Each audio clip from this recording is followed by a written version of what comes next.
I was on a bus once when I lived in New York City. Some days the subways couldn't do it. And I was on a bus. I used to take a bus down Lexington Avenue, and it's just one of those normal mornings, sitting sort of by the window looking out. And there are exits in the front and the back of the bus. And a mother and her child got off the back exit, which is really where you're supposed to exit, so the bus drivers tell you.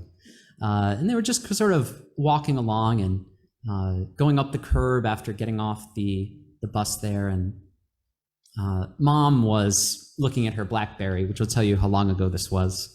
And her child was looking at something, had a backpack on, just sort of, I think a blazer, one of those midtown schools that you'd see, and just kind of looking to the right. And with neither of them looking at the other at all, mom put her hand down and child put their hand up. And there was no miss at all. There was no fingers kind of trying to find each other. There was nothing. Palm and palm, boom. Just right in midair, no nothing. Like two vessels docking in space.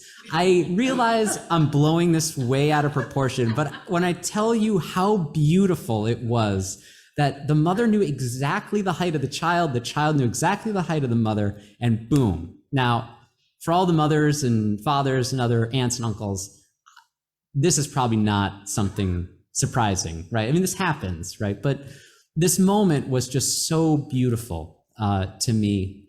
And when I hear this song, it reminds me of that moment. And the song also has a hope, a wish for something somewhere to take care of us.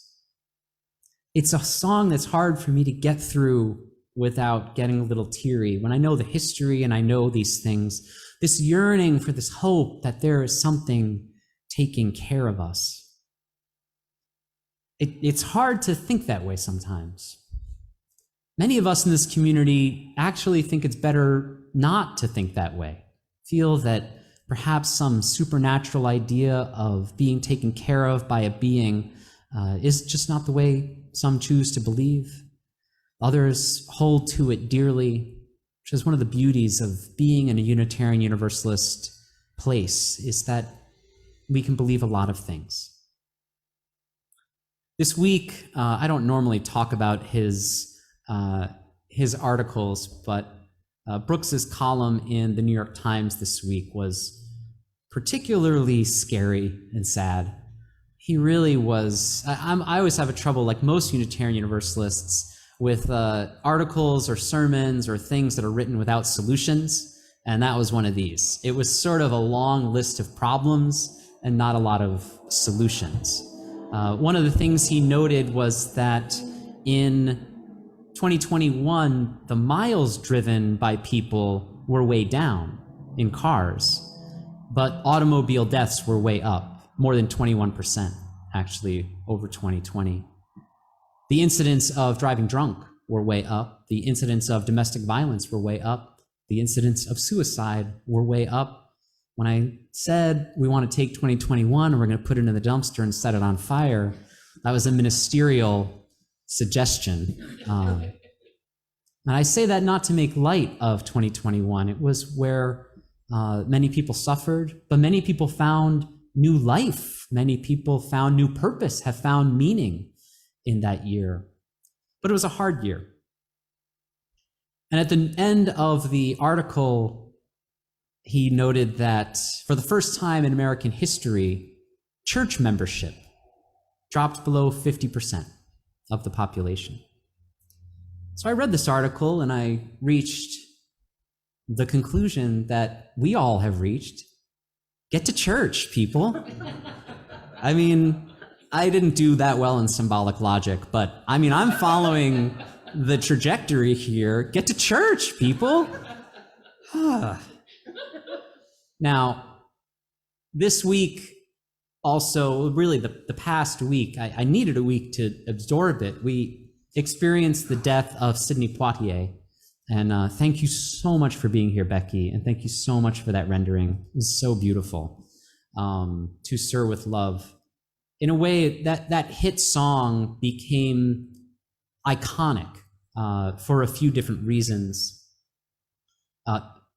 Sidney Poitier was the first Black matinee idol. He was a bankable commodity, really one of the modern eras of screen, one of the first Tom Hanks or Tom Cruise there ever was, is this person who we put him in a movie and it makes money, period. And that was kind of a new thing. He was a sort of proto-movie star in that way.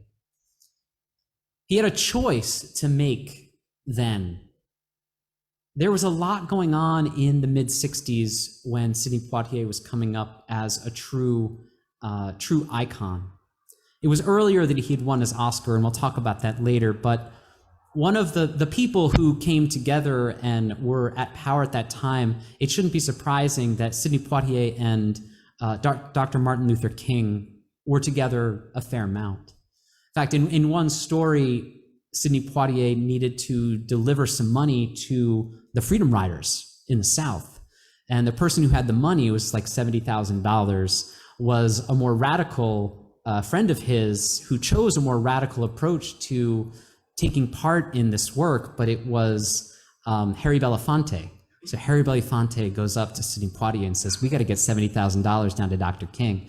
And we got him, and they put him in medical bags, actually like stuffed like doctor's bags, because they figure if they got caught, they could just say they were doctors or, something like that. And they get in a car and they're driving from the north down to the south. They were stopped, they were chased. They did get the money eventually to Dr. King, but that was actually when Sidney Poitier decided, even after that experience, his answer was, I will never cross the Mason-Dixon line again.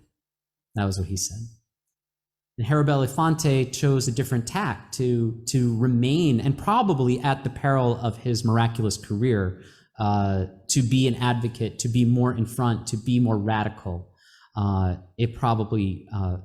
His career probably suffered because of that. But Poitier's choice to embody the finest ideals of personhood in virtually every movie he ever made is part of what people will remember about Sidney Poitier, certainly through the 50s and the 60s. King said this of Poitier: he has carved for himself an imperishable niche in the annals of our nation's history. King told the same audience of 2,000 delegates at the Southern Leadership Conference, I consider him a friend, I consider him a great friend of humanity. Poitier walked hand in hand for prayer vigils, hand in hand for marches, and more. And in 1964, in the same year that Dr. King won the Nobel Peace Prize, Poitier won the Academy Award for Best Actor for Lilies of the Field. It was a remarkable year for men of color, for people of color. And of course, in Lilies of the Field, Sidney Poitier was a traveling worker who built a church for some nuns. So once again, get to church, friends. Get to church. But then the latter part of the 60s changed, didn't it?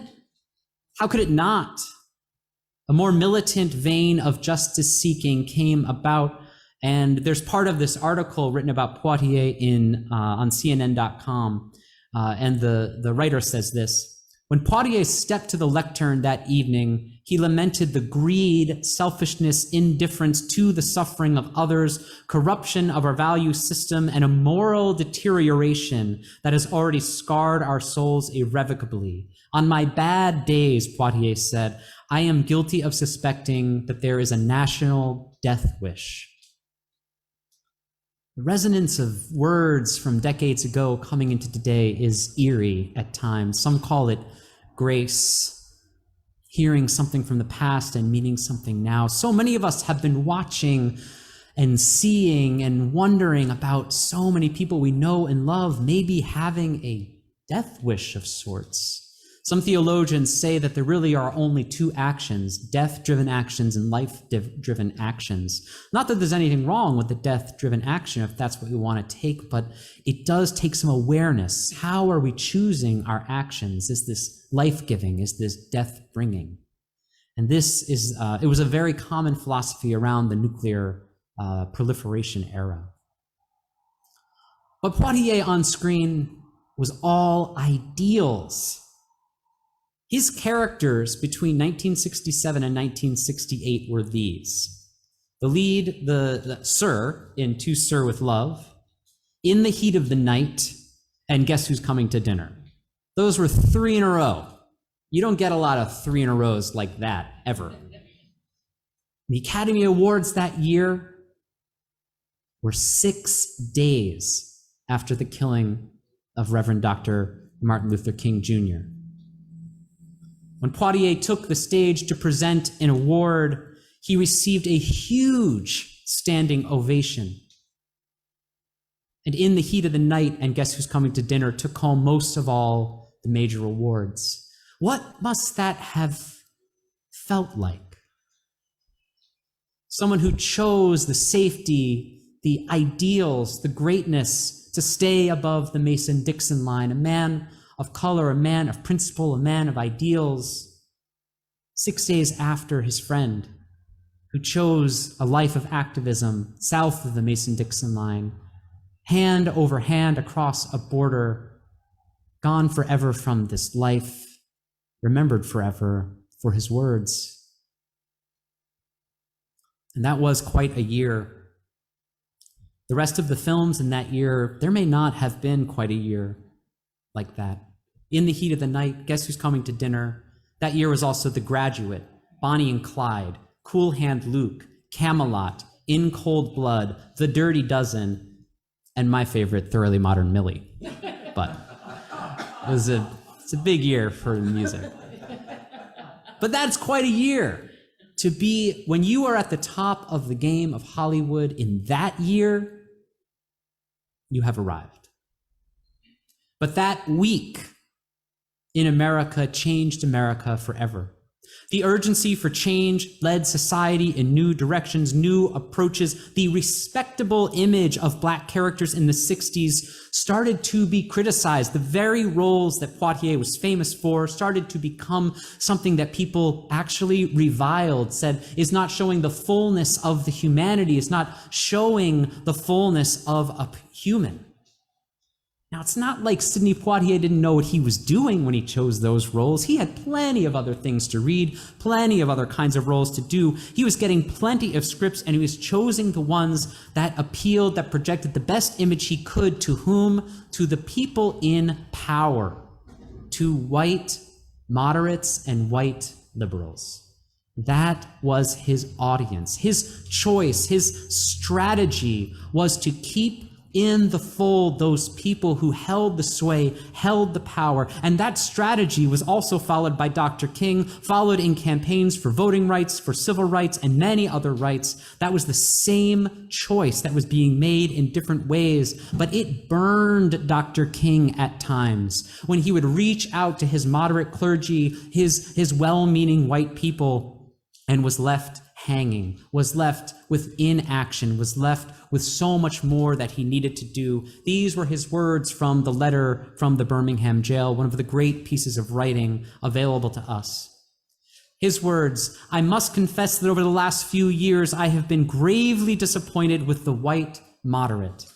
I have almost reached the regrettable conclusion that the Negro's great stumbling block in the stride toward freedom is not the white citizens' counselor or the Ku Klux Klanner, but the white moderate, who is more devoted to order than to justice, who prefers a negative peace, which is the absence of tension, to a positive peace, which is the presence of justice, who constantly says, 'I agree with you in the goal you seek, but I can't agree with your methods of direct action,' who paternalistically feels that he can set the timetable for another man's freedom, who lives by the myth of time, and who constantly advises the Negro to wait until a more convenient season. Shallow understanding from people of goodwill is more frustrating than absolute misunderstanding from people of ill will.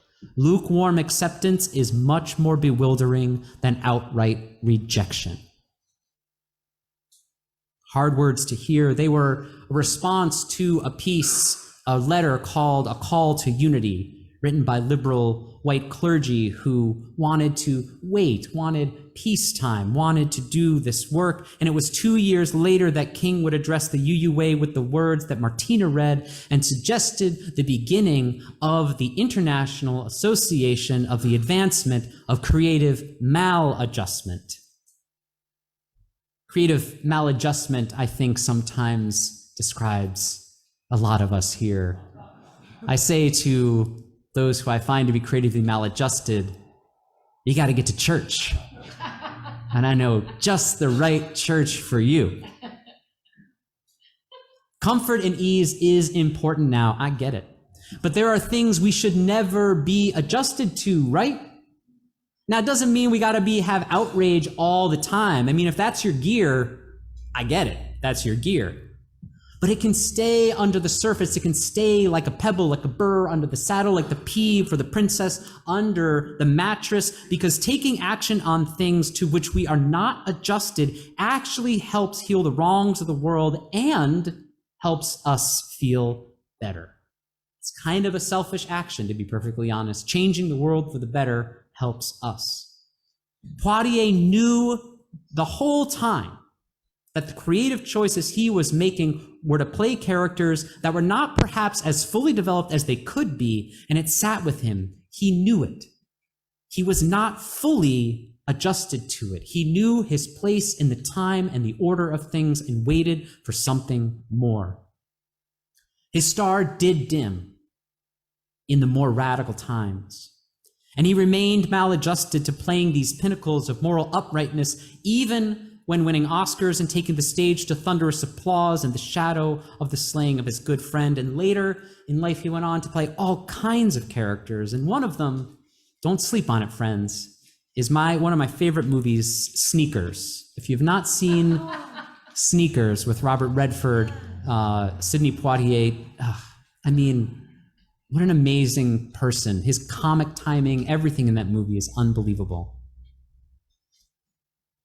In the words of the hymn that we heard so beautifully from the Spirits, when the way grows drear, precious Lord, linger near when my life is almost gone. This is the verse from Dr. King's hymn. It's the cry of a person maladjusted to the world that weighs upon them.